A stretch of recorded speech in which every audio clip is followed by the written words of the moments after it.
আসসালামু আলাইকুম ওয়া রাহমাতুল্লাহ। আপনার সন্তান শহরে বন্দরে থেকে কি করে আপনার জানার প্রয়োজন আছে। বর্তমান সমাজে দেখা যায় অনেক মেয়েরা, অনেক ছেলেরা শহরে আসে, বিভিন্ন জায়গায় কাজকামের নাম করে এসে কিন্তু বিভিন্ন রকমের প্রতারণা করে বেড়ায়। এটা কিন্তু বাবা মায়ের জানার প্রয়োজন আছে, বোঝার প্রয়োজন আছে। কেননা আপনি নিজে বাঁচেন, আপনার আহালকে বাঁচান। হাদিস শরীফে স্পষ্ট উল্লেখ করা আছে, আপনি নিজে বাঁচান, নিজের পরিবারকে বাঁচান। আপনি নিজেও জাহান্নাম থেকে বাঁচেন, আপনার পরিবারকেও বাঁচান। অনেক মেয়েরা আছে গ্রামের বাড়ি, মাসের পর মাস টাকা ফাটায় আর বাবা বা মুস মেরে সেগুলা খায়, কিন্তু একবারও ভাবে না, একবারও তদন্ত করে না যে আমার মেয়ে কিভাবে টাকা ফাটায়। সে কি আসলে চাকরি করে, বাকি চাকরির নামে আরও ব্যক্তিগত কিছু করে বেড়ায়। শহরের বাড়িতে বিভিন্ন মিডিয়াতে অনেক সময় অনেক নিউজ যখন প্রকাশ হয়, আমরা দেখি বাবা মা জানে যে একটা মেয়ের এখনো বিবাহ হয় না, সে এক জায়গায় থেকে চাকরি বাকরি করে মাসের শেষে বাড়িতে টাকা পাঠায়। কিন্তু একটা সময় দেখা যায় আসলে সেই মেয়ে কোনো চাকরিও করে না, শহরের বাড়ি এসে কোনো একটা কারো সংসার নষ্ট করে, হয়তো কোনো পুরুষের তার সংসার আছে জেনে শুনে তার সাথে এই প্রেমের সম্পর্ক গড়ে তোলে এবং সেইভাবে করে বাড়িতে সে টাকা পয়সা পাঠায়। বাবা মাও কখন আইসা যাচাই বাছাইও করে না সেই মেয়েটা কোথায় থাকে, কি করে কি না করে। এই টাকাগুলো যে আপনারা খাইতেছেন এগুলো কখনো হালাল হবে?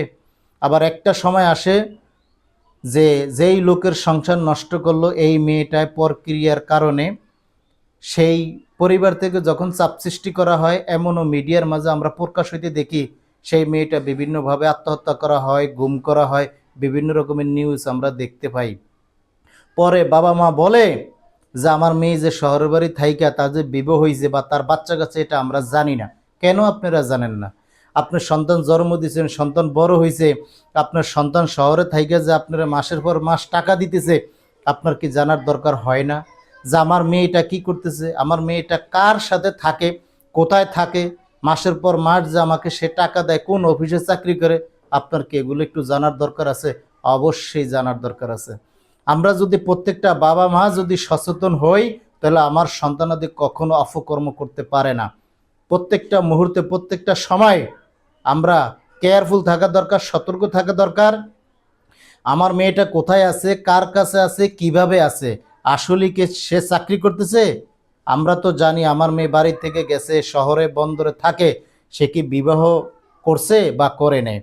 এমনও দেখা যায় মেয়ে শহরে 2-3টা বাচ্চার মা হয়ে গেছে, কিন্তু বাবা মা গ্রামে বসে জানে না। এগুলো আপনাদের থেকে তদন্ত করা দরকার।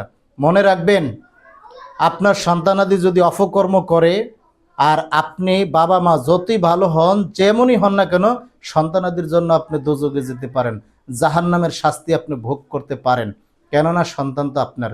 এই জন্য হাদিস শরীফে বলা হয়েছে আপনি নিজেও বাঁচেন, আপনার পরিবারকেও বাঁচান। নিজেও বাঁচেন নিজের আহালকে, আহাল মানে পরিবার, আপনার পরিবারকেও বাঁচান। ভাই, আমরা যে যার জায়গা থেকে আমরা সতর্ক হই, সাবধান হই।